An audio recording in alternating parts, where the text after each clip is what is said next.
13절에서 20절까지 보겠습니다. 하나님의 말씀은 마태복음 16장 13절에서 20절 말씀까지입니다. 마태복음 16장 13절에서 20절입니다. 예수께서 빌립보 가이사라 지방에 이르러 제자들에게 물어 이르시되 사람들이 인자를 누구라 하느냐 이르되 더러는 세리요한 더러는 엘리야 어떤 이는 예레미야나 선지자 중 하나라 하나이다. 이르시되 너희는 나를 누구라 하느냐 시몬 베드로가 대답하여 이르되 주는 그리스도시요 살아계신 하나님의 아들이니이다. 예수께서 대답하여 이르시되 바요나 시몬아 내가 복이 있도다. 이를 내게 알게 한 이는 혈육이 아니요 하늘에 계신 내 아버지시니라. 내가 내게 이르노니 너는 베드로라. 내가 이 반석 위에 내 교회를 세우리니 음부의 본성에 이지 못하리라. 내가 천국 열쇠를 내게 주리니 내가 땅에서 무엇인지 매면 하늘에서도 매일 것이요 내가 땅에서 무엇인지 풀면 하늘에서도 풀리리라 하시고 이에 제자들에게 경고하사 자기가 그리스도인 것을 아무에게도 이르지 말라 하시니라. 아멘. 말씀 제목은 너희는 나를 누구라 하느냐 라는 말씀입니다. 부제는 예수 그리스도 그분은 누구신가 라는 말씀입니다. 말씀 제목은 너희는 나를 누구라 하느냐 라는 말씀이고요. 부제로는 예수 그리스도 그분은 누구신가 라는 말씀으로 우리가 은혜를 나누려고 합니다. 오늘 이 말씀은 우리가 너무나 잘 아는 말씀입니다. 근데 이걸 좀 깊이 살펴야 되는 이유는 너희는 나를 누구라 하느냐라고 하는 그 예수님의 이 물음이 원래 우리에게도 해당되기 때문에 그렇습니다. 저나 여러분이나 예수님을 누구라 생각하십니까? 사랑이 많으신 분? 아니면 능력이 많은 분? 아니면 오늘 여기 그 예수님 당시 사람들처럼 세리요한 혹은 엘리야, 예레미야나 선지자 중에 하나로 알고 있는 거 아닙니까? 우리가 예수 그리스도를 누구로 아느냐에 따라서 우리의 정체성이 달라지고 우리의 신앙이 달라집니다. 그런 의미에서 그리스도는 누구신가라고 하는 이 아주 평범하고도 어떤 면에서는 그 일상적인 질문이 아주 중요한 것은 김나주 목사님 책 가운데 그리스도는 누구신가라는 책이 있습니다. 책이 좀 비싼데요. 좀 두껍고 이 책이 신간이에요. 작년에 나왔던가요? 작년에 나온 책입니다. 그만큼 이제 귀한 책인데요. 우리가 그리스도가 누구신가 생각하면 뭐 그리스도 예수님 다 알지 그게 문제가 되겠어 라고 하지만 예수 그리스도를 아는 것이 신앙에서는 아주 중요합니다. 왜 그러냐면 예수님을 어떻게 아느냐에 따라서 우리 신앙이 완전 달라져요. 하나님을 경험하려면 예수님을 만나야 됩니다. 그러니까 예수님을 통하지 않고서는 하나님을 경험할 수가 없어요. 사실상. 그래서 예수님이 우리에게 누구신가가 아주 중요합니다. 근데 여기서 이제 아이러니한 게 뭐냐면 야 사람들이 나를 누구라 하니? 그러니까 이제 여차여차합니다. 그래서 베드로 이제 지자들이 물었어요. 그럼 너희는 나를 누구라 하냐? 라고 하니까 베드로가 나서서 대답하기를 주는 그리스도시고 살아계신 하나님의 아들이십니다 라고 고백합니다. 근데 아이러니한 것은 20절이에요. 보세요. 20절 여기서 이에 제자들에게 뭐 했어요? 경고했어요. 이게 굉장히 재밌는 표현이에요. 경고했어요. 어떤 경고를 했냐면 자기가 그리스도인 것을 아무에게 이르지 말라 하시니라. 아니 아무도 예수님이 그리스도인 것을 알지 못하기나 뭐하라고 물으셨어요? 이게 좀 이상하잖아요. 이걸 좀 풀어야 돼요. 어떻게 풀어야 되냐면 지금 마태복음이 1장부터 16장까지 쭉 흘러나와요. 그리고 16장부터 이제 마지막 28장까지 쭉 가보면 결국은 이게 예수님의 사역의 중반부에 딱 중반부에 해당하는 말씀입니다. 그러니까 예수님이 이 전까지는 제자들을 향해서 내가 그리스도라고 드러낸 적은 없어요. 대놓고 말합니다. 그러나 이제 그 고백을 통해서 내가 그리스도다라고 하는 것을 드러내고 있습니다. 그러면 이게 왜 중요하냐면 이 시점으로 예수님의 사역의 성격이 확 바뀌어요. 그러니까 그 전까지는 주님이 같이 동행하고 치유해 주시고 함께 해주시고 하나님 나라의 복음을 전파하심을 통해서 이제는 이 땅에 하나님의 나라가 온전히 임하도록 했지만 이제는 이후의 사역은 예수님이 십자가 못 박혀 죽으시는 사역, 다시 말하면 구속 사역을 위해서 확 속도를 내기 시작합니다. 그런 의미에서 아주 중요하고요. 그리고 이 이후로 예수님이 바리새인들과 정면 충돌을 많이 해요. 의도적으로 막 안식일날 병을 고치기도 하고 또 그냥 네 병이 나았느냐고 그렇게 끝낼 수도 있는데 네가 죄사함을 받았느니라 하면서 주님이 의도적으로 예수님이 하나님이신 것을 분명하게 드러냅니다. 그런 의미에서 이게 아주 중요한 말씀인데, 그러면 신자인 나는 누구인가? 그러니까 예수님이 누구인가 이전에 안수국이라는 사람이 그리스도인인데, 여러분이 그리스도인인데 그리스도인으로서 나는 누구인가에 대한 대답을 한번 하셔야 돼요. 속으로 한번 대답해 보십시오. 그리스도인으로서 나는 누구인가? 어떤 정체성을 갖고 있습니까? 내 정체성이 분명하려면 그리스도로 인한 정체성이 필요해요. 예수님을 통한. 예수님이 이 말씀하시는 이 고백하니까 갑자기 뜬금없는 말씀하시잖아요. 너는 베드로라. 18절에 예수님의 정체성에 대해서 드러냈어요. 예수님이 스스로 물었어요. 난 누구라 하니? 그러니까 그리스도십니다. 하나님의 아들이십니다. 그러니까 예수님 갑자기 베드로를 향해 너는 뭐야? 너는 개바야. 너는 베드로야. 이게 이제 베드로라는 표현이 이제 헬라어로 페트로스라 그래요. 페트로스. 그게 개바고 영어에서 피터죠. 피터가 베드로예요. 앤드류 하면 안드레. 지금 팀 켈리 목사님처럼 많이 읽고 있는데 이분이 원래 명칭이 티모시 켈러예요. 이 티모시는 디모데. 이제 필리몬 여러분 뭐 빌리빈가 하시니까 그렇고, 그리고 존, 요한, 그 요한, 아이삭. 그러면 이제 이삭. 재밌지 않아요? 놀랍게도 이름들이 미국 사람들 중에 이름들이 이렇게 많아요. 그런 기독교 영향을 많이 받았기 때문에 이제 그 이름을 그렇게 많이 받은 겁니다. 근데 이제 여기서 우리가 내가 그리스도가 누구이신가에 대한 분명한 해답을 가지면 나는 누구인가? 내가 그리스도인으로서 누구인가가 분명해져요. 확실한 정체성을 가져요. 예수님이 베드로를 향해 너는 베드로라. 이 베드로라는 뜻은 반석이라는 뜻이에요. 거대한 바위라는 뜻입니다. 아주 중요한 의미죠. 너는 반석이야. 너는 믿음의 반석 같은 존재야. 라고 주님이 말씀합니다. 그러면서 내가 이 반석 위에 내 교회를 세우겠다.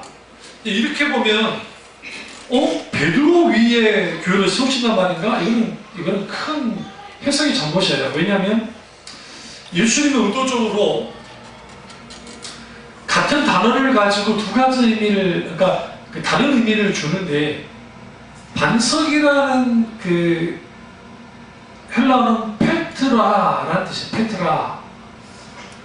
그리고 베드로는 페트로스라는 단어예요. 그러니까 뒤가 달라요. 여기서 반석은 페트라예요. 말 그대로 반석 위에 세우겠다는 거예요. 베드로 위에 세운단 말이 아니에요. 그러니까 이제 카톨릭은 베드로 위에 세웠다고 생각해요. 그래서 교황이 교회의 머리라고 생각하는 거예요. 자기들은. 그렇지 않습니다. 음부의 권세가 이기지 못하는 교회를 세우겠다는 거예요. 이 땅의 교회는 음부의 권세가 이기지 못하는 교회가 돼야 됩니다. 그게 진짜 교회예요. 그러니까 숫자 많고 숫자가 적고 그게 중요한 게 아니라 어떤 교회가 실제로 음부의 권세를 이길 만한 교회인가라는 거예요. 근데 그 음부의 권세를 이길 만한 교회가 되려면 그 구성원들이 그리스도인으로서의 자기 정체성을 가져야 돼요. 그러니까 여러분의 각기, 여러분의 학력, 여러분의 태어난 배경, 여러분의 기타는 다 갖고 있어요. 갖고 있는데 그럼 당신은 누굽니까? 라고 하면 우리는 대통령이 직업이면 대통령이 그 사람인 줄 알아요. 대통령이라는 것은 그 직분에 불과한 거예요. 목사도 마찬가지로 목사는 직분에 불과한 거지 목사 자체가 나는 아니잖아. 근데 티키로 목사님 책 가운데도 잘 지적한 게 일과 영성이라는 책에서 잘 지적한 게 오늘날 일이 어느 만큼이나 타락을 했냐면 자기가 하는 일이 자기 정체성이 돼버리는 거야. 그게 아주 잘못됐다는 거야. 왜냐면 우리는 하나님께 부름받을 때 일을 하라고 부름받은 존재들이에요, 사실은. 근데 그 일이라는 것은 세속적인 일이 따로 있고 거룩한 일이 따로 있는 게 아니라 내가 이 일을 통해서, 이 노동을 통해서, 어떤 일을 통해서 하나님의 영광을 드러내도록 하기 위해서 주님이 우리를 이 땅에 태어나게 하셨다고요. 그러니까 게으름과 나태한 거 아니라면 하나님 앞에 설 자리가 없어요. 무슨 말인지 아시죠? 그런 의미에서 어떤 내가 검사다, 그러면 내가 판사다, 그러면 이 판사 직업을 가진 사람들이 아주 큰 함정에 빠질 수 있는데 주로 판결을 하잖아요. 판결을 하다 보면 자기도 모르게 자기가 심판자가 되는 것 같아요. 자기 판단에 의해서 모든 게 되어지니까. 그 마치 자기가 그 법 위에 선 것 같은 착각을 되는 거예요, 착각. 그래서 그걸 판결을 해버려요. 판사라는 직업이 자기와 똑같이 동일시 되어버립니다. 의사도 마찬가지예요. 의사도 정말 겸손한 의사들은 내가 의사이긴 하지만 내가 다 아는 건 아니니까 정말 사람들을 섬기는 일로서 하겠다. 제가 어떤 프로그램 봤었는데 아주 두뇌가 좋은 친구들과 관련된 문제를 푸는 문제적 남자가 무슨 프로를 잠깐 본 적이 있는데 카톨릭 의대를 찾아갔어요. 근데 어떤 그 남자 법과 이제 곧 있으면 전문의 시험을 앞두고 있는 그 친구의 말이 참 제가 인상 깊었던 게 나는 다른 사람보다 실력이 뛰어나지 않고 그리고 그게 하지 않기 때문에 어쨌든 나는 의사로서의 삶을 살겠지만 적어도 다른 건 몰라도 환자들의 마음은 만져주는 의사가 되고 싶다라고 했어요. 서울사가 하나 생겼어요. 사람이. 물론 의사는 능력이 있어야 돼요. 아무리 사람 좋은 못해 뭐예요? 수술 제대로 못하면 큰일 나죠. 그러니까 우리가 나는 누구인가 라고 정체성을 가질 때에 사람들은 그 정체성을 어떻게 찾냐면 내가 어느 지역에 태어났고 그리고 내가 어떤 학력을 가졌고 내가 어떻게 지위가 있고 요즘에 어느 동 사는 게 중요하다며 강남에 살아야 인정해 준다며 몰라요? 정작 강남에 사는 사람들은 신경을 안 쓴대요. 근데 나머지 지역 사람들은 저도 그런 게 친한 목사님이 잠실에서 목회하시잖아요. 나는 친하니까 다른 목사님들이랑 만나고 있으면 목사님 어디서 목회하시는지 물어요. 그럼 제가 상도동이요. 상도동이요? 그나마 김영삼 대통령께 감사해야 돼. 그 김영삼 대통령이 있는데요. 그 상도동요. 네, 그런데 거기가 우리가 좀 멉니다. 그랬지. 근데 이분은 잠실에서 하잖아요. 그 잠실에서 목회합니다. 잠실에서요? 아니 목사님 잠실에서 목회하세요? 처음에 이해를 못했어요. 뭐냐면 잠실은 강남은 워낙 땅덩어리가 비싸니까 거기서 상가교회 들어간다 할지는 어마어마하고 근데 이제 이 양반은 또 그 상가를 샀잖아요. 그러니까 이제는 대우가 달라. 같은 강남인데 나도 강남에 있는데 한강 남쪽에 있는데 인정 안 해줘. 그러니까 사람들은 자기 정체성을 어떻게 찾으려고 하냐면 내가 사는 곳 정체성. 요즘 옥수동이 크게 뜬다고요? 옥수동에 아파트가 기본이 12억이래. 근데 24평. 24평. 우리 수립사주보다 작아. 진짜. 내가 그 내부를 보니까 야 세상에 그렇게 작은 데서 근데 12억이야. 근데 그 누가 사느냐 했더니 강남 알부자 며느리들이 강남 가까이 가기는 싫은 거야. 싫어. 그러니까 시대에 가까이 가는 거 싫어. 그러니까 다리는 건너와야 돼. 그래서 없어요. 사실 건너가면 된다며. 차로 건너가면 10분이면 건너간다며. 5분인가 10분이면 강남으로 들어간다며요. 그러니까 그래도 마음의 안정을 위해서 10분 거리 이상은 떨어져야 돼. 그것도 강남에 그 강북이 있어야 되네. 그치? 그 강북에. 거기가 어마어마하다는 거야. 얼마나 비싸졌는지. 근데 거기 직업군들을 보니까 다 사자제도예요. 더 놀란 거 뭔지 아세요? 그들은 자기들만의 뭘 만들어요? 일종의 아이덴티티, 정체성을 만들어요. 그러니까 돈이 많고 적고 하는 것을 가지고 너는 잘난 사람, 못난 사람, 그러니까 그 신앙생활을 하는데 자기가 섬기는 교회가 작으니까 여러분도 작은가요? 하나님도 작은가요? 그러니까 어리석은 거예요. 저 같은 경우도 목회할 때 이제 그 목사님을 만나고 서로 이야기하면 이제 불문율 중에 목사님 교인이 몇 명입니까 묻지 않아요. 그래서 서로 친한 목사님들은 대충 아니까 뭐 그런 거 그렇다 치고. 그럼 누구는 뭐 1000명 모이면 1000명의 파워를 가지고 100명 모이면 100명의 파워를 가지고 그러니까 정체성을 자꾸만 외부에서 찾는 거예요. 사람들이 계속 자기가 가지고 있는 거예요. 소유. 근데 사도 바울이 뭐라고 하냐면 나는 가마늘 문화 속에서 유대 정통 랍비 밑에서 학습을 했고 공부를 했고 율법 공부를 했고 바리새인이고 태어난 지 6일 8일 만에 할례를 받았고 그러니까 로마 시민권을 갖고 있고 그리고 당연히 헬라어를 하고요. 자주 장사를 할 만큼 부자였다고요. 다시 말하면 예수님 당시 제1계급이에요. 대제사장이 종교적으로 높을 줄 모르지만 사울을 건드지 못해요. 왜냐면 사울이 뭐기 때문에 로마 시민이었기 때문에. 후에 로마 시민이 사울을 죽이려고 했죠. 사람들이 어떻게 죽이려 했냐? 잡아다가 죽이고 싶기도 했어요. 그런데 그게 안 됐어요. 왜? 로마 시민이 그래서 암살하려는 거예요. 성경 보시면 40명이 암살하려고 기다리고 있었다고 성경을 그만큼. 근데 사도 바울이 이 모든 것을 뭐로 이겨냈어요? 배설물로 이긴다고 했죠. 자기 정체성을 어디서 찾았어요? 그리스도께로부터 찾았어요. 다시 말하면 내게 있어서 예수님이 누구신가가 나의 정체성까지 결정줘요. 여러분에 있어 그리스도, 예수 그리스도 그분이 누구신가가 나의 정체성을 결정한단 말이에요. 그런데 놀라운 것은 주님이 그 정체성에 대해서 말할 때에 음부의 권세가 이기지 못한 교회가 누구에게 예수 그리스도를 주라 그리스도라 믿는 자들 속에서 일어날 거라는 거예요. 이 세상이 감당하지 못하는 교회가 세워지는 것이다. 그것이 하나님의 목적이에요. 우리끼리 사람 많이 모여서 그게 아니에요.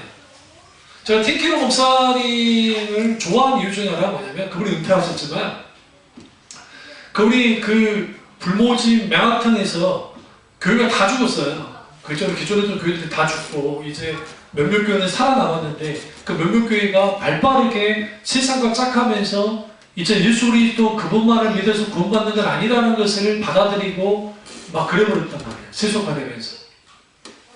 그 특가본이 안에서 1989년에가 아마 그때 개척을 하신 거예요. 거기. 개척하고 딱 들어가서 주위 사람들이 다 말렸어요. 지금 캐논 너처럼 목회하면 정말 그냥 끝날 거다. 거기 주장한 게 그 불변의 말씀, 그러니까 오류가 없는 유일한 하나님의 말씀과 그리고 살아서 역사하신 하나님을 분명하게 말씀을 선포하기 시작했단 말이에요. 그러자 거기에 수많은 사연 있는 사람들이 주께로 돌아오기 시작하고 그러면서 그 과정 중에 이제 하나님의 놀라운 부흥의 역사 속에서 5,000명이 되고 그리고 자매교회가 생겨나면 수십 개의 자매교회가 생겨나고 그러면서 2만 명이 부여됐고 그 말 하는 건 아니에요. 그 이후로 파생되는 교회들이 나왔는데 그게 뭐냐면 틴케러 목사님이 열어놓은 그 사역 속에서 그 100여 개 이상의 교회가 세워진 거예요. 교회들이. 그게 지교를 말하는 게 아니라 일반 목사님들이 그 뉴욕 지역에 교회가 세워진 거예요. 그리고 강력한 복음의 역사가 나타나고 있다는 거. 여러분, 전 세계에서 가장 큰 도시 어디예요? 뉴욕이에요. 뉴욕보다 크고 뉴욕보다 돈이 많은 그 지역은 없어요. 뭐 독일의 미네? 될 것도 안 돼요. 서울? 될 것도 안 돼요. 뭐 도쿄? 될 것도 안 돼요. 상하이? 웃기지 말라하세요. 뉴욕을 이길 수가 없어요. 왜? 뉴욕은 모든 전 세계의 금융자산이 다 뉴욕에 있어요. 뉴욕. 그리고 타임스퀘어, 영등포 있는 타임스퀘어 말고 진짜 타임스퀘어, 그리고 거기에는 어마어마한 하나님보다는 만몬신이 누르고 있는 그곳에서 복음의 역사가 나타나죠. 그러면 한결같이 그들 속에서 가장 중요한 게 뭐냐면 예수님을 만나고 난 다음에 내가 진짜 누구인지를 알았다는, 내 인생이 어떤 인생인지를 알았다는 거예요. 고백들이. 이게 굉장히 중요해요. 예수님이 베드로를 향해서 그 말씀하시는 거예요.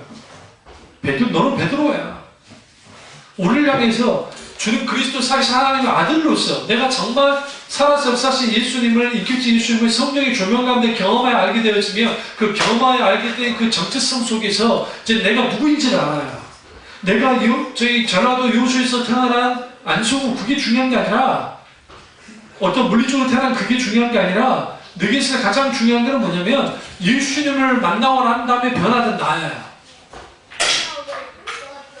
내가 어느 대학을 나왔고 내가 얼마만큼 자산을 가지고 있고 얼마만큼 내가 똑똑하고, 그게 중요한 게 아니라 예수 그리스도를 통해서 주어지는 그런 것들. 그러나 세상은 어떻게 하냐면, 우리가 착각하지 말아야 될 게, 그 미국은 학력에 대한 어떤 그 학력에 대한 평가 안 합니까? 미국 못지않아요. 진짜 좋은 대학 가려면, 진짜 좋은 직장을 가지려면, 우리가 잘 아는 아이비리그 대학부터 시작해서 아주 좋은 대학가 나오지 않으면 그 자리에 못 들어가요. 구글 직원들 보세요. 구글에 들어간 직원들이 무슨 고등학교 졸업하고 들어갑니까? 잘 생각해 보시라고요. 엄청난 직원들이 그쪽으로 다 들어가요. 그러니까 우리는 헐리우드나 잘못된 매스컴에 의해서 마치 미국 사회가 학벌과는 전혀 상관없는 사회같이 느껴지지만 그러지 않아요. 왜 그러냐면, 그럼 왜 우리는 그런 착각 속에 있냐면, 워낙 경제 규모가 커요. 전 세계의 40% 경제를 주물러요. 그 미국은 일자리가 어마어마하게 많아요. 그리고 미국은 직장을 가질 때 한 사람이 한평생 직장을 7개에서 10개를 가져요. 우리처럼 한 직장이 들어가서, 아니면 한두 개 직장이 들어가서 평생 사는 구조가 아니고 여러 직장을 해야 살 수 있는 구조가 되어 있단 말이에요. 그래서 구글에 들어간 사람들은 평균 근무연이 5년이 안 돼요. 구글이 가장 좋아요. 그 대우도 좋고. 그럼 다 연봉이 다 1억 이상입니다. 연봉이. 사업 복지도 잘 돼 있고. 그럼 왜 그 미국 친구, 그 대단한 친구들이 직장을 그만둬 버리느냐? 압박감이에요. 그러니까 그 성과를 내야 되는 압박감이 너무 강하기 때문에 그걸 견디는 사람은 계속 가는 것이고, 못 견디는 친구들은 거기서 빠져나오고. 무한 경쟁의 시대. 그러니까 자기 정체성을 어디서 찾냐면, 소위 그 학벌, 아니면 직장, 또 아니면 가문, 집의 배경, 아니면 자기, 또 요즘에 이제 엔터테인먼트 산업이 발전을 해가지고 예쁜 것도 이제 또 잘생기고 예쁜 것도 뭐가 돼요? 자기의 어떤 일종의 정체성이 되는 거예요. 그걸로 그 엔터테인먼트 뭐 배우가 되든 가수가 되든 뭐가 되든 간에 그렇게 해서 자기 부를 이루면 또 자기 명예가 올라가고, 그것이 자기인 거죠. 일종의 자기 가면을 쓰면서 살게 되어지는 거예요. 그리스도인들이 그걸 똑같이 따라가는 거예요. 똑같이. 이게 문제.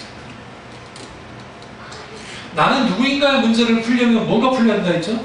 나는 누구의 것인가가 풀려야 한다 했잖아요. 그러니까 어떤 사람인가, 이게 그 틴케러 목사님이 목회할 때에 아주 예쁜 자매가 있을 때요. 그러니까 틴케러 목사님 말 맞다가 이게 누가 봐도 너무 미인인 거야. 그러니까 이 여자는 그게 얼마나 남자들을 꼬였겠어요. 그리고 몸매도 좋고 또 그 교양도 있고. 그러니까 사람들이 막 달라붙으니까 이제 그 책에서는 그 가명을 쓰긴 했는데 다 허락받고 이제 하셨다고 하더라고요. 그러니까 이 남자 갈아치우고 저 남자 갈아치우고 막 그러는 거예요. 그러니까 남자 없으면 못 사는 여자가 되버립니다. 또 남자들이 알아서 잘 해주니까. 그런데 이제 그 미모라는 게 계속 가는 게 아니잖아요. 계속 가는 게 아니잖아요. 그러니까 어느 정점을 찍고 나니까 그 다음부터는 이제 다른 남자들 떠나고 그냥 얼굴만 보고 달라붙는 걸 다 떠나고 어떤 남자를 만났는데 이 남자가 폭력을 행사하는 남자예요. 그러니까 가정폭력을 한다는 거죠. 막 정색적으로 결혼해서 사는 건 아니고 그냥 동거하면서 사는 건데, 그래서 주위 친구들이 야, 그 남자로부터 벗어나라 하는데도 못 벗어나는 거야. 매를 맞으면서요. 그런 상황에서 이제 자살도 몇 번 시도하고 한 상황에서 티케로 목사님께로 온 거예요. 상담하러 온 거죠.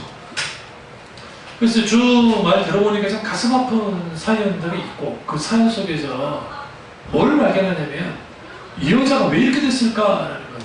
놀라운 것은 누구나 다 그녀를 향해서 예쁘다고 하니까 얼마나 찬사를 보내고 사탕 보내고 했겠어요? 그래서 길들여진 거예요. 그리고 이후에 그 남자에게 길들여진 거예요. 그리고 거기에 폭력을 행사하는 그 남자를 떠날 수 없는 일종의 노예 상태가 되어버린 거죠. 그게 자기 정체성이 되어버려요. 그러니까 예속되어지고 고통받는 인생으로 사는 거예요. 그 뭔 기쁨이 있겠어요, 그게. 그러다가 예수 그리스도를 만났어요. 그러니까 예수를 만난 거죠, 거기서. 예수를 만나고 난 다음에 비로소 하게 된 게 뭐가 우상이었느냐? 내 미모가 우상이었던 걸 알 거예요. 그리고 나는 하나님 앞에 아무것도 아니라는 자기 인식을 갖기 시작하고, 뜨거운 회개와 돌이킴 속에 있게 될 때 비로소 나는 주님의 것이다. 그러니까 내가 하나님의 것이다 라는 것을 알게 될 때 비로소 나의 정체성이 생긴 거예요. 난 그리스도이다. 난 그리스도의 것이다. 그러니까 나는 어떤 미모가 출출한 내가 아니라 그것은 아주 외적인 것이고 드러내는 것뿐이고, 실질적으로 나는 누구냐? 내가 어떻게 결정되어졌냐? 하나님으로 말미암아 결정되고, 첫 번째, 두 번째는 하나님과의 관계 속에서 결정이 돼요. 나라는 존재. 제가 말씀드렸잖아요. 저는 어릴 때부터 정체성이니까 자존감이 없던 사람이에요. 자존감이 뭔지도 몰라요. 왜냐하면 폭력적인 아버지, 또 수주정병의 아버지 밑에서 어릴 때 자라왔기 때문에 이 자아 존중감이라는 게 형성된다는 것은 불가능한 거예요. 그래서 제가 할 수 있던 건, 제가 그러니까 초등학교 1학년 때부터 학교를 안 갔던 이유가, 3학년 때까지 잘 안 갔던 이유가 뭐냐면, 학교를 딱 갔는데 그 선생님의 모습에서 우리 아버지 모습이 보인 거예요. 그러니까 학교 선생님들 강압적이잖아요. 그 시대 선생님들 다 하잖아요. 몇 때리고. 그리고 초등학교 2학년 때 숙제를 해갔는데, 제가 이제 말씀드렸잖아요. 숙제를 해갔는데 내가 안 했다고 하면서 내 뺨을 때렸고, 내가 했는데. 내가 정말 했는데. 내 뺨을 때리면서. 그 여자 선생 지금도 나의 안보 아니잖아요. 내가 언젠가 만나고 싶어. 그 여자 선생이 아무리 나이가 많았죠. 우리 어머니보다 많지 않을 테니까, 그러면 60대 후반 정도 될 텐데. 그러니까 지금 생각해보면 나이 차이가 그때 젊었거든요. 후반도 아닐지도 몰라요. 그러니까 저랑 나이 차이가 그렇게 많이 나지는 않을 거예요. 10몇 년 차이나 날지 모르죠.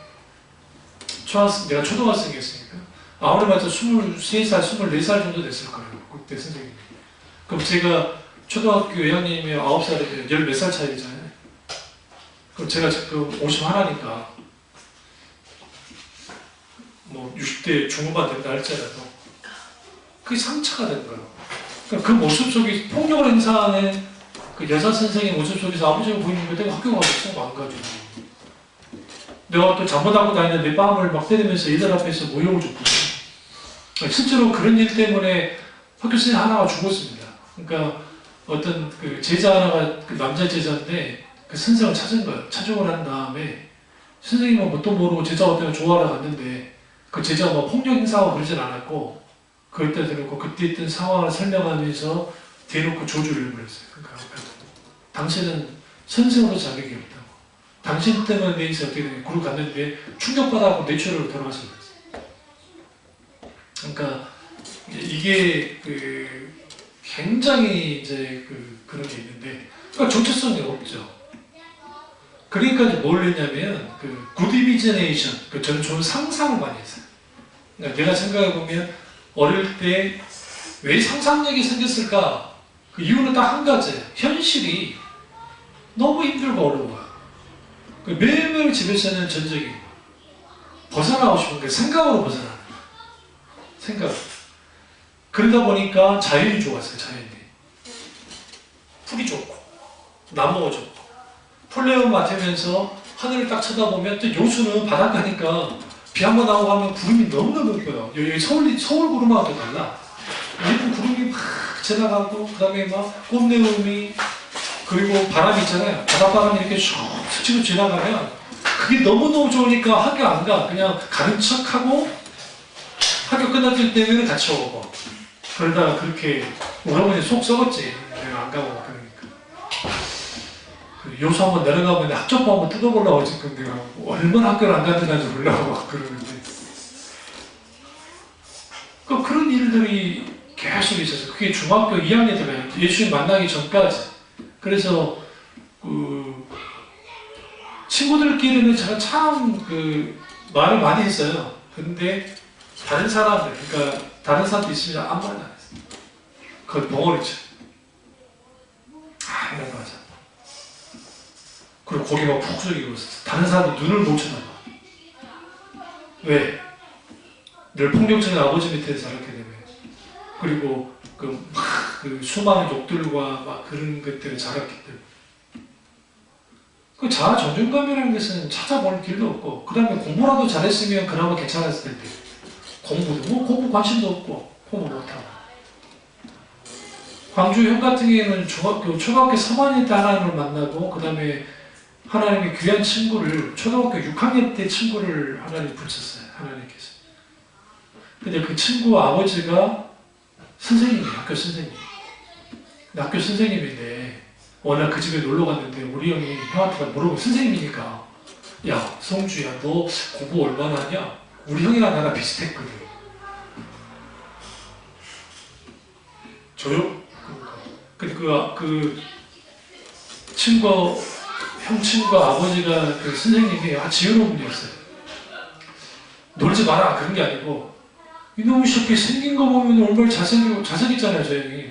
잘생기고 공부도 잘하게 생겼고 저기 너 뭐하러 되는 거야? 앞으로 너 저기 우리 집으로 와. 야, 공부 좀 봐줘야 되겠다. 그리고 또 그 아들이 공부를 좀 했거든요. 너 새끼야 너는 친구가 있는데 너는 네 친구 안 하고 뭐 하는 거냐? 그래가지고 그 친구 잘 만나고 공부하면서 하고 이후에 전교 1등만 한 거예요. 그러니까 정체성은 저보다 훨씬 빨리 올라갈 수밖에 없는 그러니까 자아 존중감이. 그리고 한번 꺾여진 계기는 대학을 다 붙었는데 돈 없어 못 갈 때 그때 한번 꺾였어요. 군대로 그냥 도피하면서 군대 가버렸었는데 그때 이후. 그러니까 그 정체성이 있을 때 형도 혼란을 느끼면서 돌이키고 할 때 그때 내가 흔들리지 않았던 이유는 뭐냐면 예수님을 만났기 때문에 만나고 난 다음에 정체성이 딱 생긴 거예요. 그때 뭐였냐? 집안이 무너져 있고 아버지는 후에 돌아가시고 돈도 없고 다 끝났지만 그것이 나는 아니라는 거죠. 그럼 나의 가치는 어느 정도 가치인가?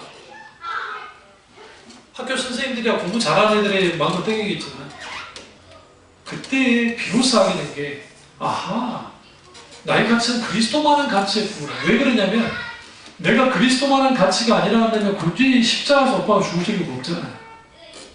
하나님 편에서 내가 그리스도만한 가치가 있는 사람은 아니지만 그러나 하나님이 나를 그런 가치로 있게 여겨주신 거야. 그 은혜가 있기 때문에 주님을 만나고 난 다음에 너는 누구 것이냐? 하나님의 것이고 비로소 거기로부터 뭐가 생겼느냐? 정체성이 생긴 거야. 자아 존중감이 생긴 거야. 우리 딸이 그 대학에서 그 심리 검사를 했을 때 아주 독특한 애라고 선생님이 그랬다. 그 교수님이. 너 같은 애는 절대로 자살 안 한다. 왜 자살을 안 하냐? 이 자아 존중감이 너무 좋다는 거야. 그래서 이제 여러 이야기가 있긴 있었는데 근데 이제 초등학교 6학년, 5학년 때인가 그때 우리 딸내미가 자살률이 높다고 나왔거든. 그때 제가 이제 우리 딸한테 내가 충격을 받고 하나님 앞에 회개하면서 우리 딸한테 이제 사과까지 했어요. 그 이후로 이제 우리 딸이 완전 좋아졌는데 그러니까 그런 그 자아 존중감은 부모로부터 영향을 받습니다. 사실 많은 부분에 있어서. 그래서 자아 존중감이 약한 사람들이, 그러니까 자존감이 낮은 사람들이 자기의 모두도 과대표적이잖아요. 뭐든지 과대포장하는 사람들 있죠. 그 사람들이 자존감이 낮아져요. 진짜 자존감이 높으면 그거 신경 안 써요. 사실 남과 크게 비교 안 해요.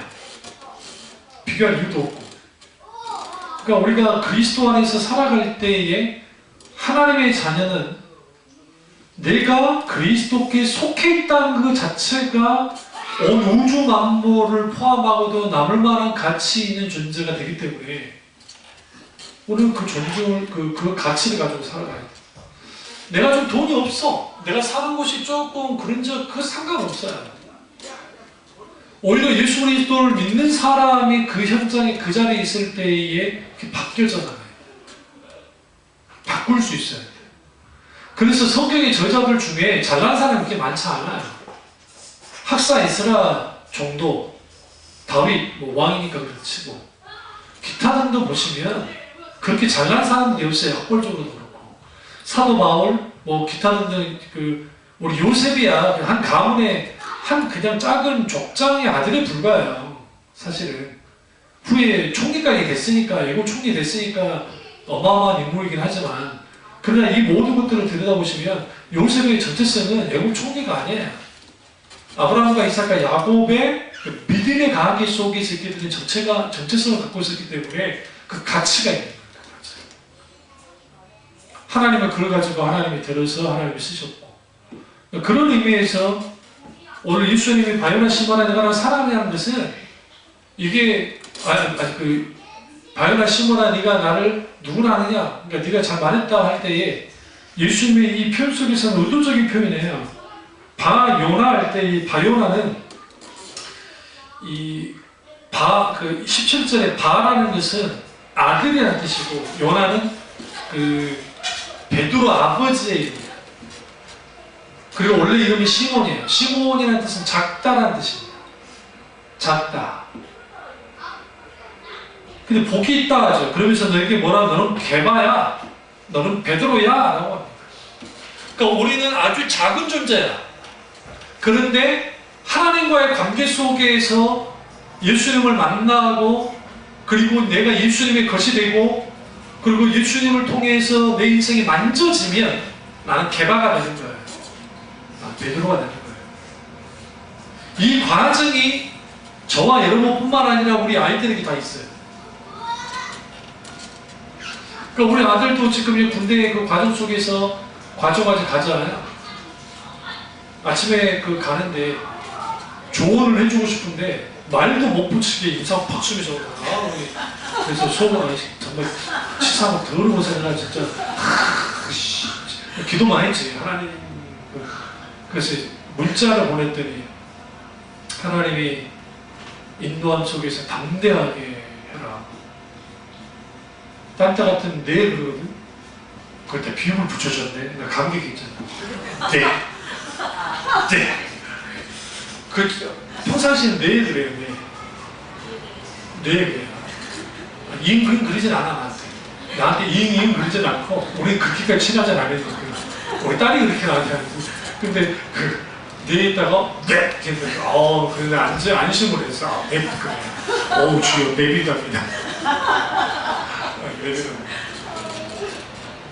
그러면 거기에서 이제는 부모의 품에서 벗어나서 군대라고 하는 조직 속에 들어가야 되는 그 상황 속에 있잖아요. 아주 위태하고 아주 열악한, 물론 수십만 명의 그걸 겪지만 그 속에서 제가 그 기도밖에 안 했어요. 하나님이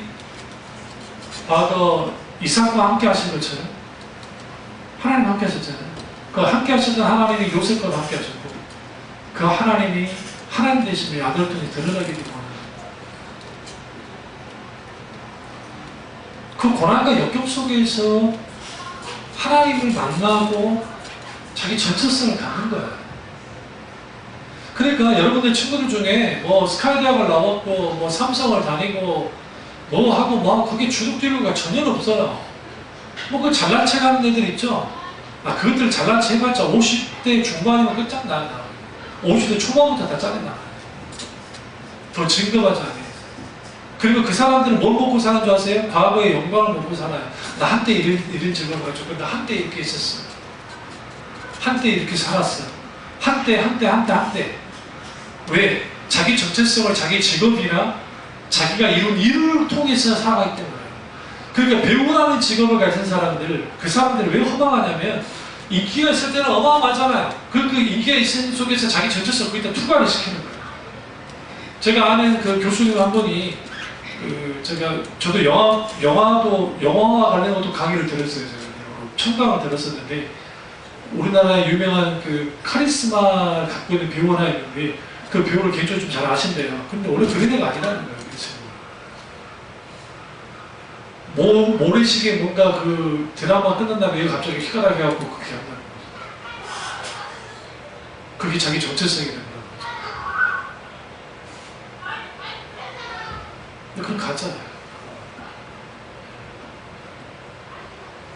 스스로 자기를 속이는 거예요. 그러니까 지금도 막 문제 일으키고 그러잖아요. 근데 그분 사람 자체가 좋은 사람이에요. 그러니까 제가 늘 말씀드리지만 그런 사람들은 남을 속이거나 막 그러지 않아요. 무슨 말인지 아세요? 그러니까 오히려 그런 사람들 뒤통수 절대 많잖아요. 그리고 그 화를 냈다는 것은 화낼 만한 이유가 있는 거예요. 물론 과도에 있어 문제이긴 하지만 그것까지 부인하는 건 아니에요.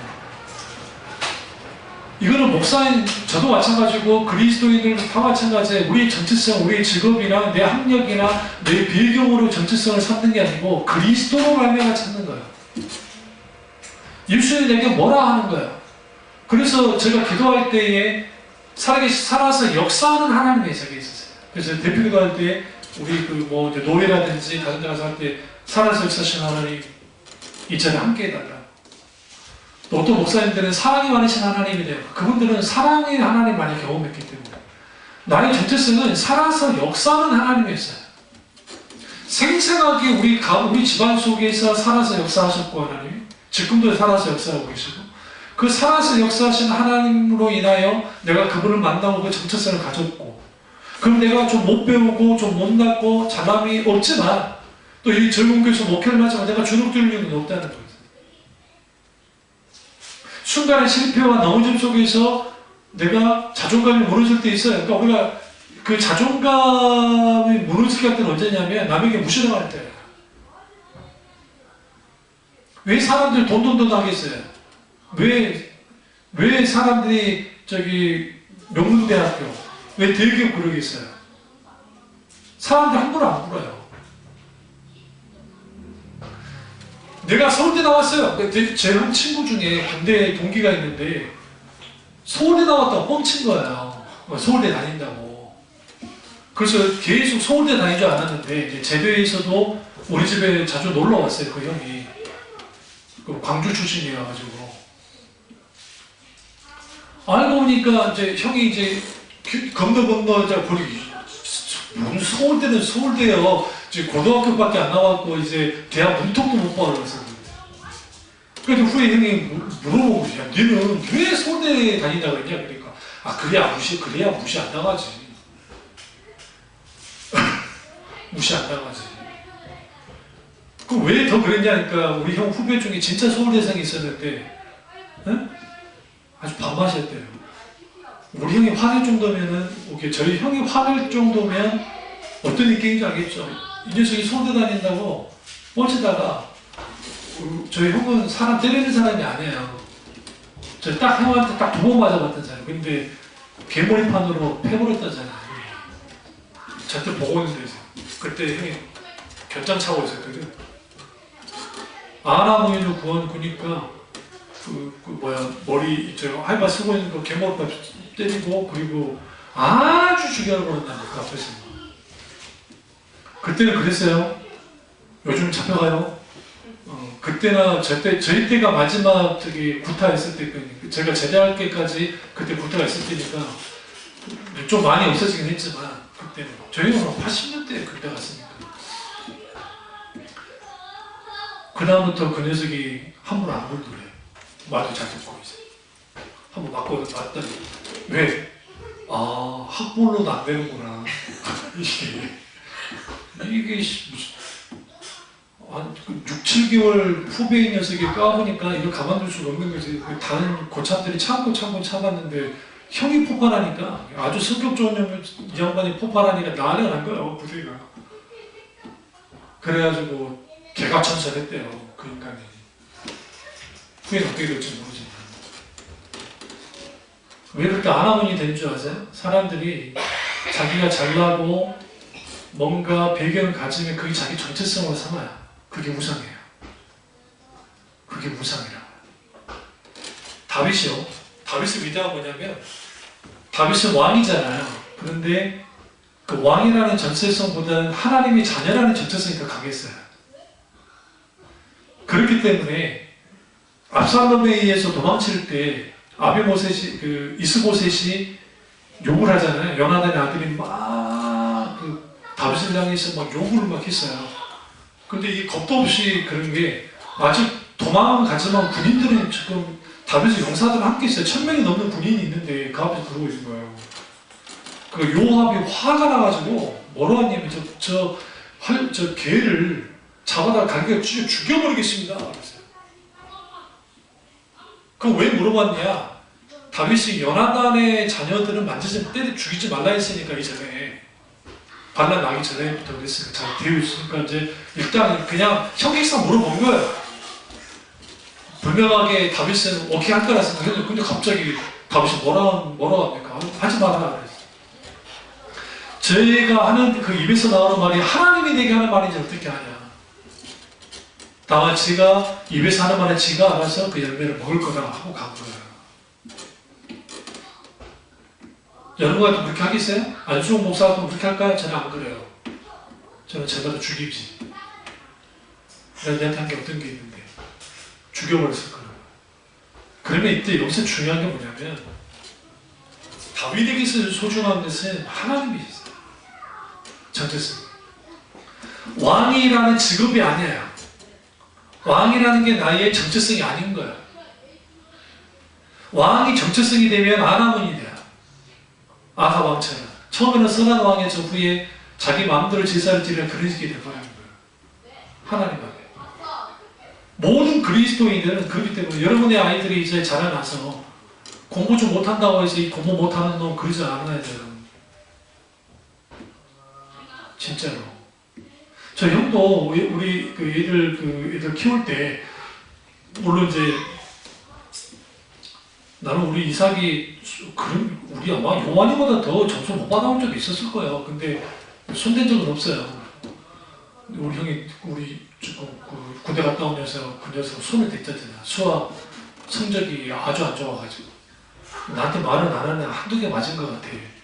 나한테 말은 안 하네. 점수를 말은 안 하는데 그럴 수밖에 없는 게 지 엄마다가 공부 못하면 어떻게 할 거예요? 왜 지 아빠는 전교 1등만 했던 사람인데 그것도 많이 사. 그것도 나한테 말해주면 때렸다고. 그래서 내가 속으로 빅대요. 근데 격기를 안 가죠. 이 녀석이 그때 성적뿐만 아니라 여러 일이 있어가지고 이제 그렇게 했거든요. 그때 우리가 한 인간을 평가할 때에 예를 들어 좋은 대학을 가지 못했고 또 뭐 좋은 직장에 가지 못했으니까 뭐 그런 걸로 평가할 겁니까? 너무나 많아서 그렇게 평가해요, 부모들도. 이게 예수 믿는 크리스찬들도. 이게 저주받을 짓이에요. 그렇기 때문에 세상에서 죄 짓는 일이 아니면, 그러니까 죄를 짓는 일을 하는 것이 아니라고 한다면 우리는 충분히 아이들에게 지지해줘야 돼요. 그 주일성수나 신앙에 방해되는 그런 직업이 아니면 그건 지지해줘야죠. 그런 의미에서 우리는 우리의 정체성을 어디서 찾아야 된다? 나로부터 찾는 것이 아니라 하나님께로부터 찾아야 돼. 이걸 지금 예수님이 보여주는 거야. 나는 누구나 하더냐? 처음부터 물었고 제자들이 엘리야라고 하기도 하고 그래요. 사실 이게 예수님 스스로의 정체성을 일부러 묻게 한 것은 이제 너희들의 정체성도 필요하다는 거예요. 그러면 예수님의 정체성은 드러났어요. 그리스도라는 게. 그럼 내가 그리스도라 드러났는데 그리스도이신 예수 그리스도를 따라가는 삶, 예수 그리스도와 함께하는 삶, 예수 그리스도를 경험하는 삶을 산 사람 속에는 너는 바요나 시몬, 요나의 아들 시몬이지만 이제 너는 개바야. 네가 요수시 공화동 1039 번지에서 태어난 안성욱이지만 이제 네가 나를 믿었고 내가 너와 함께한다면 너는 이제 나의 아들인 성욱이야. 여러분이라고 평가하는 거예요. 그러니까 거기에 그 정체성을 가지고 살아가는 거예요.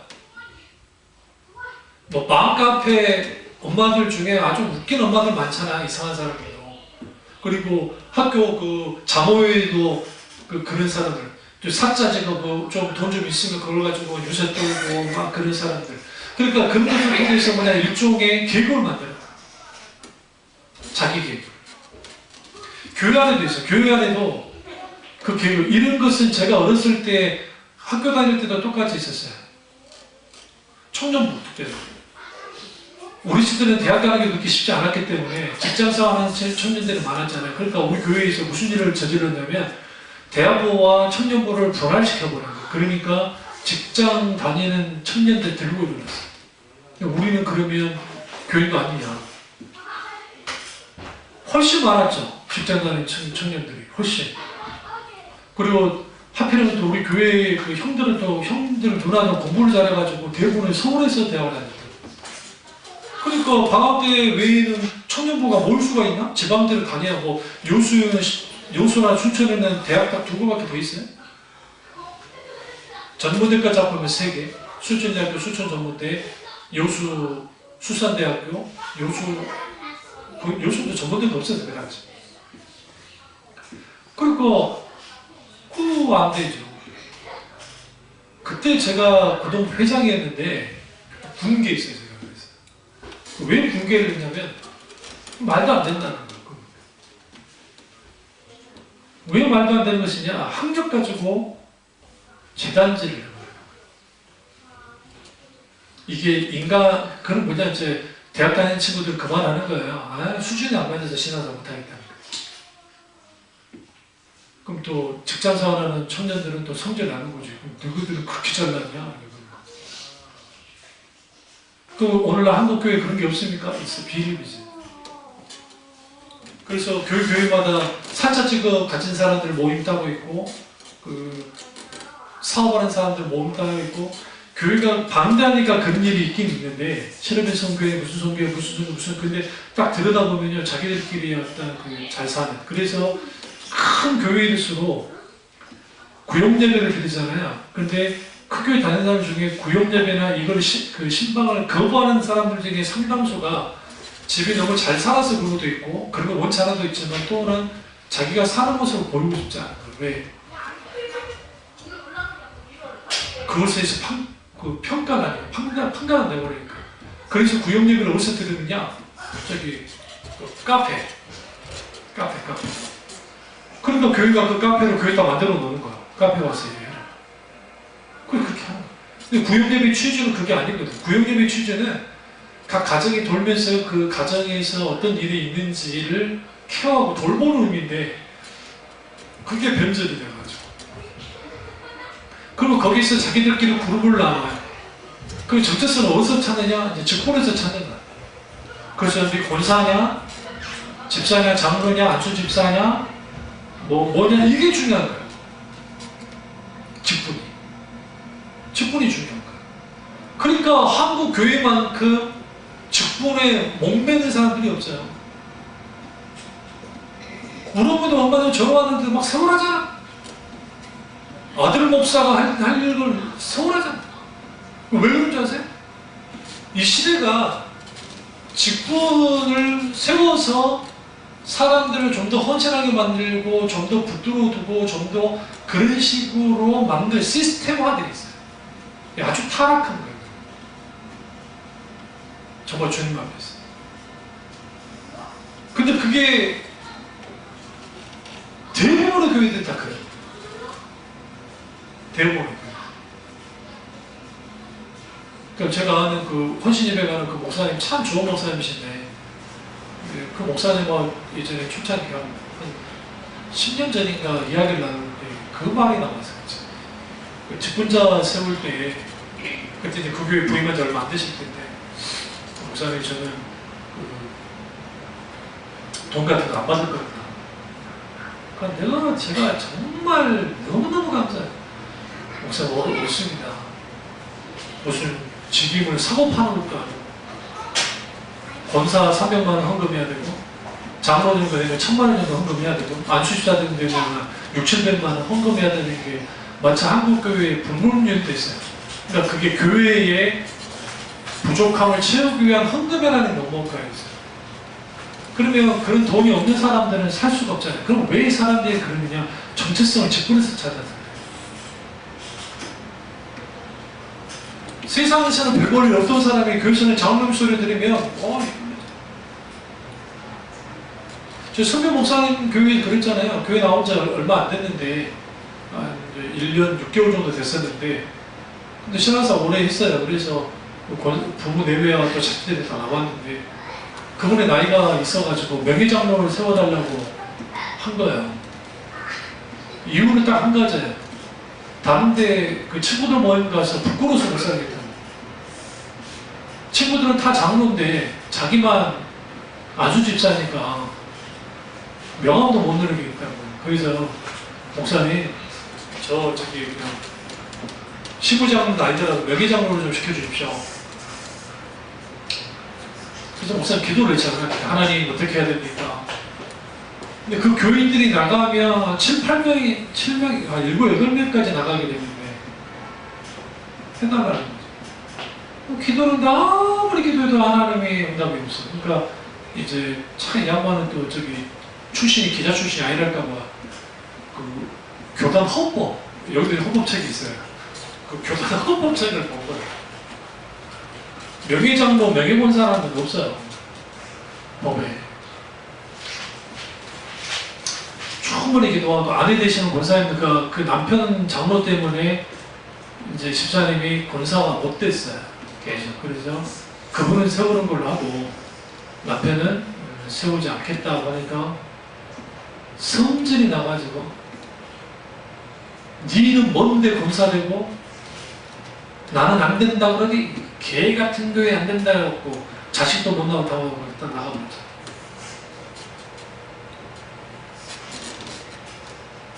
그 사람들에게 있어서의 직분은 뭐예요? 자기 명예, 자기 명예. 헌신이 아니라. 그릇이 안 되면 성기라도 잘해야 되는데. 그러니까 우리가 이 정체성이 그리스본이라는 정체성이 분명하면 직분이 중요한 게 아니니까 김남정 목사님도 그 말을 해요. 뭐 하려고 장로 되려고 하세요? 뭐 하려고 권사님 되시려고 하세요? 아니 뭐 재직되면 좋습니까? 그만큼 봉사하셔야지. 거기는 평집사 되기도 쉽지 않아요. 공부하고 시험 보고 막 그래야 돼요.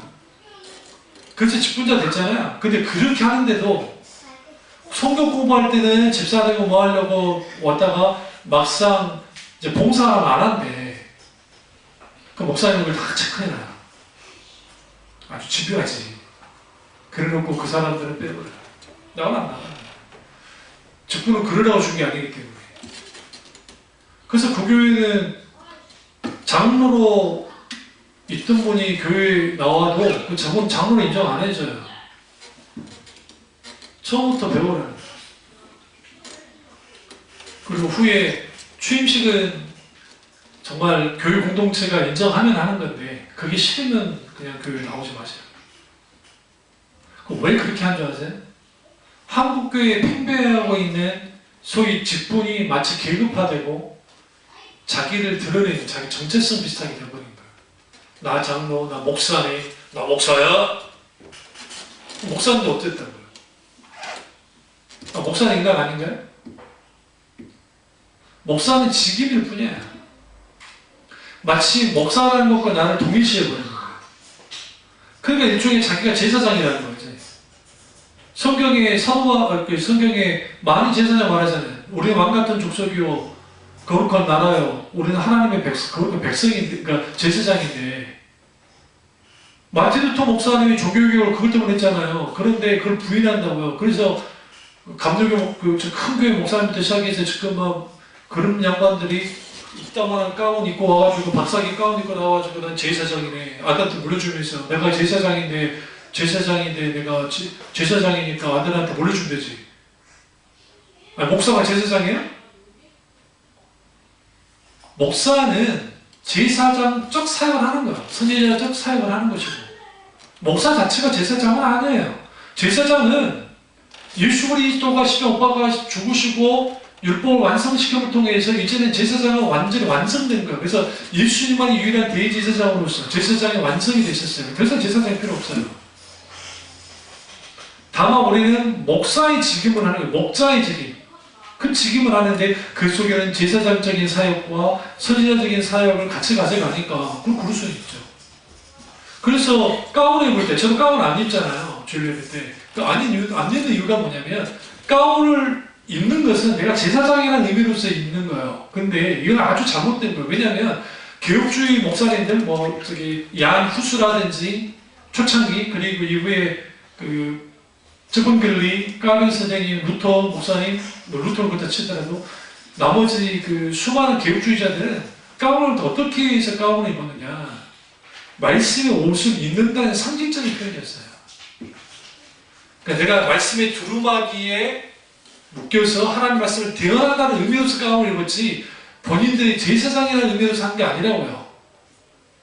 그거는 신부님들이 그렇게 하는 거예요. 신부님들은 자기들이 제사장이니까 자기들이. 그럼 구약이지 신약이 아니고요. 근데 성경과 전혀 동떨어져 있어요. 이런 걸로 잘못된 정체성을 가지면 교인과 목사를 이분화시켜버리는 거예요. 목사는 선택되고 완전 다른 존재, 그리고 평신도는 그러지 못한 존재, 일종의 이런 게 어디 있냐고요. 그래서 교육주의자들은 강단에서는 강력한 하나님의 말씀을 선포하는 하나님의 종으로서의 모습을 보이고, 강단에 내려와서는 형제 자매로서, 그리고 때로는 믿음의 선배로서, 아니면 선생과 교사로서 같이 동역하고 때로는 가르치고 함께 하는 존재가 된 거예요. 그게 교회예요. 그게 교회 공동체고. 근데 한국교회는 이게 무너졌어요. 그러니까 초대교회 목사들은 완전히 대기업 총수처럼 돼가지고 비서 따로 붙고 다 따로 붙고 따라 붙어서 그렇게 해서 하니까 이제는 범접할 수 없는 그런 존재가 되고, 응?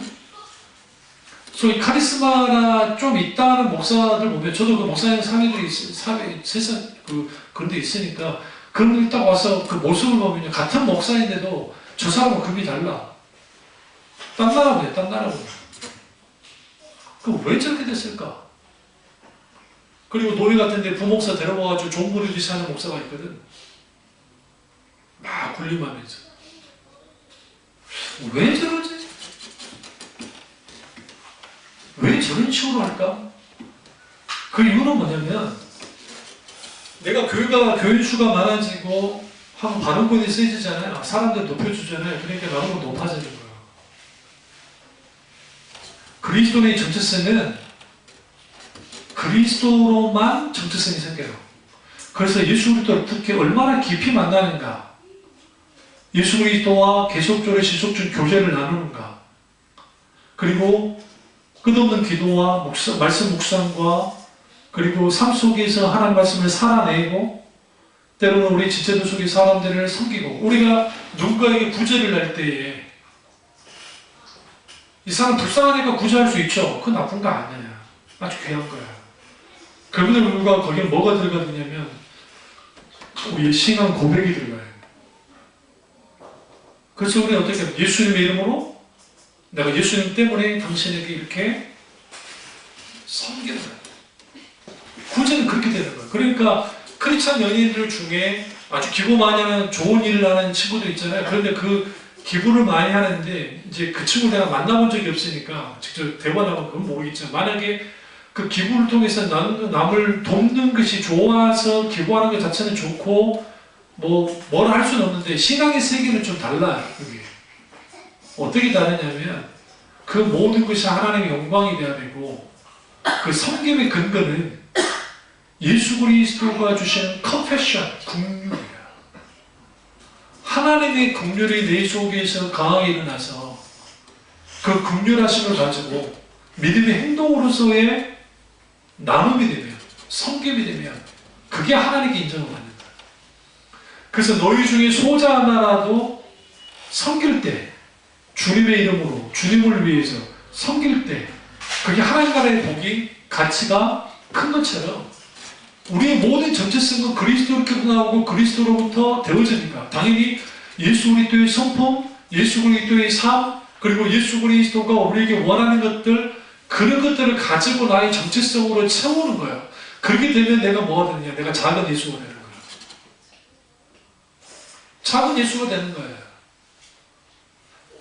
이게 제자화예요. 제자화. 그러니까 예수님이 말했던 제자화가, 제자화 훈련이 평신도를 깨운다, 성경 공부 잘한다고 제자화가 되는 게 아니라 내 삶 속에서 그리스도가 드러나는 삶을, 그리스도로 인한 삶을, 그리스도께 속한 삶을 삶 속에서 살아내기 시작할 때에 내가 작은 예수가 되어져서 내 인생에 예수님의 사생애와 공생애가 있었듯이 내가 예수 믿기 전에는, 내가 중생하기 전에는 내 인생을 살았다 한다면, 이제는 내가 예수 믿고 구원받았으면 나만의 공생애를 사는 거예요. 예수님의 공생애는 유일하게 구속사적으로는 딱 이론적이지만, 다른적이지만 나는 그렇게 삶을 통해서 예수 그리스도의 십자가에 동참하고 은혜, 예수의 은혜 가운데 살아가는, 그게 성경에 나오는 하나님의 사람들의 모습들을 잘 보세요. 다. 그래서 바울의 인생, 그 자주당사 드보라가 아니라 다비단가 있어, 바울을 도왔던 브리스길라와 아굴라, 그리고 죽었다가 살아났던 베드로가 살렸던 다비안가? 다비안 기타는 그런 분들이, 평신도들이 어떻게 살아가냐면 그들의 일상의 삶을 아주 충실히 살아가요. 멋지게 살아가는데 뭐가 딱 달라지냐면, 예수를 만나고 난 다음에 선교를 많이 했다, 헌금을 많이 했다, 그게 아니에요. 그게 아니라 그들이 놀랍게도 하나님 나라 복음 확장에 그들의 삶 속에, 삶의 바운드리 안에서 충분히 살아내기 시작해요. 뭘 가지고? 그리스도의 정체성을 가지고. 그래서 그들은 스스로 뭘로 부르는 것을 아주 소중히 여겼어요? 크리스찬, 그리스도인. 그리스도인이라는 표현은 안디옥 교회에 생겼지만 그건 욕이었어요. 욕. 조롱이었어요. 요즘으로 말하면 이렇게 생각하면 돼요. 예수쟁이라는 뜻이 아니에요. 이상한 것들. 그게 후에 그리스도인이 된 거죠. 우리에게 좋은 의미로 받아들이니까. 그 그리스도인의 정체성을 확인하기 위해서 나는 누구인가라고 하는 예수님의 물음. 그러면 나는 그 질문 앞에서 그리스도는 내게 누구이신가? 라고 이 부제에 대한 답을 할 수 있어요. 내게 있어서 예수 그리스도는 누구신가? 최상의 최고의 분이신가? 유일한 사랑인가? 나의 모든 분이신가? 아니면 있어도 그만, 없어도 그만인가? 성인 중에 한 명인가? 아니면 기타 어떤 것인가? 그것에 따라서 우리의 전체성은 완전히 바뀌어져요. 여기에서 무슨 일이 벌어지느냐? 신앙의 생각, 성격, 경향성, 신앙의 방향성, 신앙의 어떤 실질적인 근본적인 어떤 틀이 완전히 달라져요. 그 하나님을 믿는 게 달라져요. 이 사실을 깨닫고 여러분 이 말씀을 다시 한번 반복적으로 들어보십시오. 들으시면서 정말 그리스도인으로서 바른 정체성을 가지고 살아가시는 저와 여러분 되기를 주님의 이름으로 축원합니다. 기도하겠습니다. 기도하실 때 오늘 이 말씀이 하나님